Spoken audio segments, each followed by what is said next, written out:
In this episode, we're going to slow down and make risk language precise, because a surprising amount of security confusion comes from people using the same words to mean different things.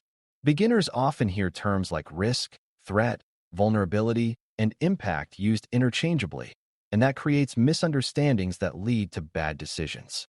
If you can't describe what is actually wrong, what could happen, and why it matters, you can't prioritize work, justify controls, or communicate clearly with leaders and teammates.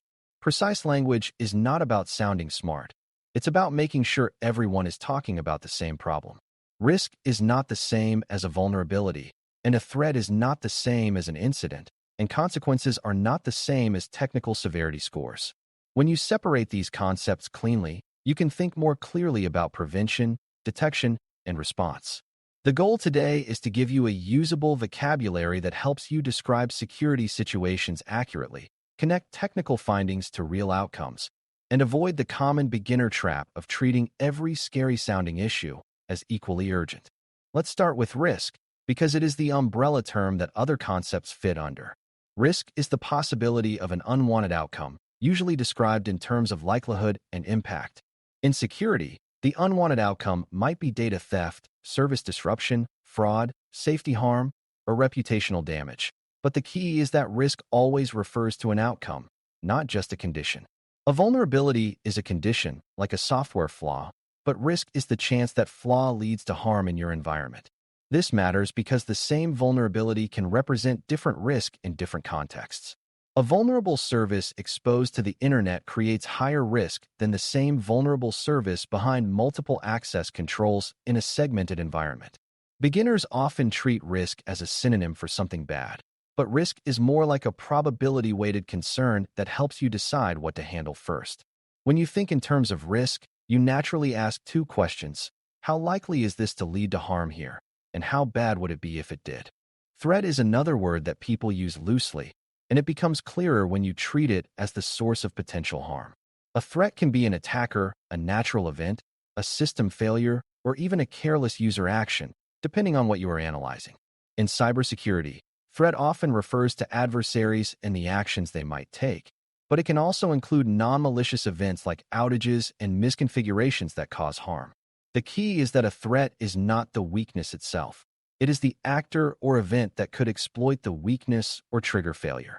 Threats have capabilities and intent, which means they are not purely theoretical. A bored teenager scanning the internet is a threat, but their capabilities and target preferences are different from a well-funded criminal group. A power failure is a threat, but it behaves differently than a phishing campaign.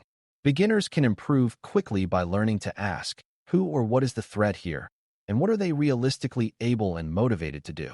Vulnerability is the condition that makes exploitation or failure possible, and it can exist in software, hardware, configuration, process, or people. In software, a vulnerability might be a bug that allows memory corruption or injection.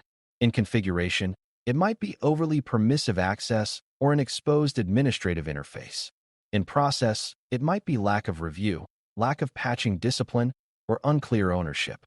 In people, it might be poor training, weak authentication habits, or a culture that normalizes bypassing warnings.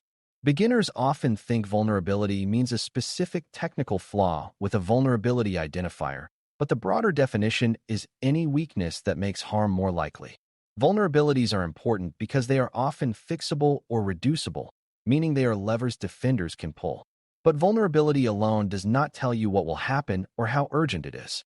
You need to connect vulnerability to threat and to the assets at stake to understand risk. A helpful way to connect these ideas is to introduce the notion of an asset, because risk always involves something you care about.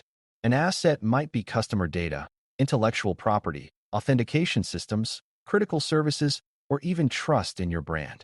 If you don't identify assets, you can't measure impact, because you won't know what harm looks like.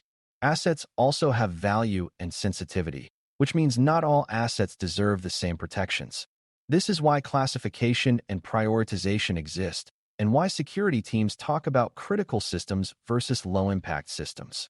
Beginners sometimes focus on vulnerabilities as if they exist in isolation, but in reality vulnerabilities matter because they affect assets. A vulnerability on a system that stores nothing sensitive and can be rebuilt easily may be less urgent than a smaller vulnerability on a system that controls payments or identity. This is not an excuse to ignore low-impact issues, but it is a reason to prioritize. Precise risk language forces you to name the asset and the potential harm rather than focusing only on the flaw. Now let's define consequence, because consequence is where technical security meets real-world impact. Consequence refers to what happens if a threat successfully exploits a vulnerability and affects an asset. Consequences can include confidentiality loss, meaning data is exposed, integrity loss, meaning data or behavior is altered, and availability loss, meaning systems or services become unusable. Consequences can also include downstream business effects, like customer churn, legal obligations, regulatory penalties, and operational disruptions that cost time and money. Beginners often think consequence is just the technical result, like someone got access, but in security we care about what that access enables. Access to a file server might enable data theft, extortion, or fraud. Access to an email account might enable impersonation and invoice redirection. Access to an identity system might enable large-scale takeover. Consequence is the bridge that helps you explain why a vulnerability matters to someone who doesn't care about the technical details. Likelihood is the other half of risk, and it can be confusing because people sometimes treat likelihood as guesswork. In practice, likelihood is an estimate based on exposure, attacker capability, control strength, and historical patterns. If a service is publicly exposed, likelihood generally increases because many attackers can reach it.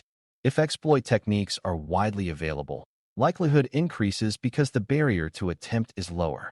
If controls are strong, such as segmentation, strong authentication, and monitoring, likelihood can decrease because successful exploitation becomes harder and noisier. If the environment has weak processes, like slow patching, likelihood increases because opportunities remain open longer. Beginners should understand that likelihood is not about predicting the future perfectly. It is about making the best decision you can with what you know. Precise language helps because you can say why you think something is likely or unlikely rather than relying on vague fear. When you explain likelihood clearly, you make prioritization defensible. It's also helpful to understand the difference between risk and issue, because people often describe everything as a risk. An issue is a specific problem you can point to, like a missing patch, a misconfigured access policy, or a system that lacks monitoring. That issue may create risk, but the risk is the possible harm that could result. Saying we have the risk of data theft is less actionable than saying we have an unpatched externally reachable service that could be exploited to access customer records. Risk language becomes useful when it ties the abstract outcome to concrete conditions and actions. Beginners often use risk as a way to express worry, but mature security uses risk as a way to structure work. The goal is to translate concerns into specific controls and remediation steps. When you learn to do that, you become much more effective at security communication. Another area where language precision matters is distinguishing between threat and vulnerability when discussing controls. Controls that reduce vulnerabilities include patching, hardening, and secure configuration. Controls that reduce threats include blocking malicious sources, improving deterrence, and reducing exposure to certain attacker types, though threats rarely disappear completely. Controls that reduce consequences include backups, segmentation, and incident response readiness, which reduce blast radius and improve recovery. Controls that reduce likelihood can overlap all of these, because stronger defenses make successful exploitation less probable. When you use the terms correctly, you can talk about why you are implementing a control and what it is supposed to change. For example, encryption at rest reduces the consequence of physical theft, but may not reduce the likelihood of account compromise. Multi-factor authentication reduces likelihood of account takeover, but may not reduce risk from an unpatched server vulnerability. Precise language helps you avoid the trap of applying a control that solves a different problem than the one you actually face. It's also worth clarifying the difference between technical severity and business risk, because beginners often treat them as the same thing. Technical severity scores describe how bad a vulnerability could be in a generic sense, such as whether it allows remote code execution or data leakage. Business risk describes what that vulnerability means in your environment, given what assets are affected and what controls exist. A high technical severity vulnerability on a system that is not exposed and is heavily restricted might be lower business risk than a moderate technical issue on a highly exposed, high-value system. This is not about downplaying vulnerabilities. It is about prioritizing properly. Severity scores are useful, but they are not a complete decision-making framework. Risk language becomes your tool for making the final call because it forces you to consider context and consequence. When you communicate with leadership, business risk is usually the language that matters, while technical severity is supporting detail. Finally, precise risk language supports better incident response and post-incident learning because it helps teams describe what happened and how to improve.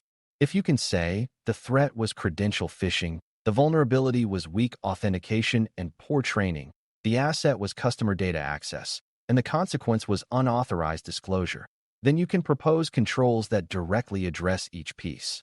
If you only say we got hacked, you lose clarity and you risk repeating the same failure. Precise language also helps you avoid blame. Instead of blaming a person for clicking, you can describe the vulnerability as a process and control gap that allowed one click to become an incident.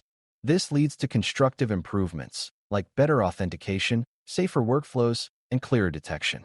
Beginners often worry that risk language is bureaucratic, but it is actually a tool for learning and for building shared understanding. When everyone uses the same terms consistently, you reduce confusion and improve decision speed during stressful situations. To close, risk language becomes powerful when you use each term for its specific purpose. Risk is the chance of an unwanted outcome, shaped by likelihood and impact, and it always involves assets you care about. Threat is the actor or event that could cause harm, and it has realistic capabilities and motives. Vulnerability is the weakness that makes harm possible, and it can exist in technology, configuration, process, or people. Consequence is what happens if the threat exploits the vulnerability, including confidentiality, integrity, and availability impacts and the business effects that follow.